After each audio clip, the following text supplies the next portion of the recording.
Welcome to Shomach Shom on the Daf. We're holding in Chulin Daf Chof Aleph. The Gemara in Amud Aleph tells us the Nishbur Mafrekes, if the neck breaks, for Roiv Bosor Imo, and the majority of the flesh goes with it, as Metalan Be'oil, if a person has this thing, he's considered to be dead, and he causes Tumas oil.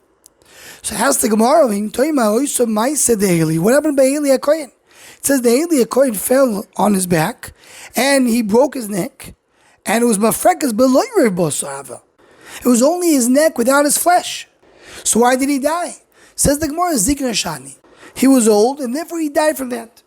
The Hamshir Shlomo learns from here that an old man that breaks his mafrekes, breaks his neck, so he will die, as we see in the case of Eli Hakohen. Now in Mesekas Dech Eretz Rabo Perikei, in the Perikei, the Mishnah says over there that a person should always be careful that maybe somebody is a thief.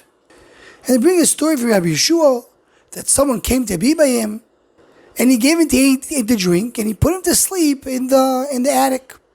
So Rabbi Yeshua took away the stairs, took away the ladder to get to the attic. But this person was a thief, so he tried to steal stuff from the attic and run down. But when he ran down, there was no ladder, so he fell and he broke his neck. In the morning, Rabbi Yeshua comes there and he sees this person on the floor with a broken neck. And the Mishnah there brings a whole dialogue between Rabbi Yeshua and this person. The person says, I didn't know you took out the stairs. How did you know to take it out? He says, I know you have to always be careful that maybe you're a thief. So you see from there that this person broke his neck, but he still was alive. So in the Sefer Parnas Ladoiroi, Rabbi Lezer Prince, he brings over there that this is very fitting with our Gemara. Because our Gemara concludes that breaking the neck doesn't mean someone will die. Or at least doesn't mean you'll die immediately. Only if Roiv Bosor Imo, only if the majority of flesh goes with it.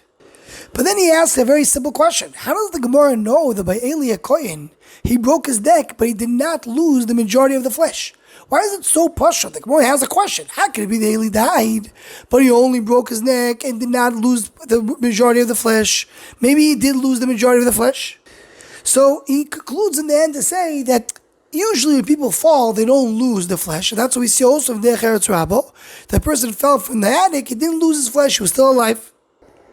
But Ulay Shloimah, something else. Because I found, that's brought down the name of the Arizal, in the Kils Yaakov, Bal Maloi Roim, who wrote an encyclopedia of concepts in Kabbalah. So therein he brings, the Gabi Aaron Hakohen, he writes, that Aaron Hakohen was this Galgel Be'eli Hakohen. And why did he fall on his neck and break his neck? Because it was a punishment for the fact that Aaron Hakohen was involved in Maaseh Hagel. And that's the reason he broke his neck, because it's connected to Niskolim. The Niskolim, when a person does over the Zohar, has to get skila. Skila, they throw over a very high place, and he breaks his neck. So connected that, Eli Hakohen, he also had to break his neck, connected to Niskolim. That's the Pshar in the Gemara. The Gemara knew that Eli Hakohen only broke his neck, but did not lose the majority of the flesh, because that's Kedech and Niskolim. Eli Hakohen's punishment is to have skilo. Skilo is only breaking the neck, not losing the majority of the flesh. So that will be the pshat why the Gemara knew that he didn't lose the majority of the flesh, because the punishment of Eli Hakohen was the fact that he was a gilgul of Aaron Hakohen who was nen nashbas kilo. So the only reason he died is because he was a zok and he was old, and there's Joshua about that. He was a zok and zekon hachachma. They had schusim.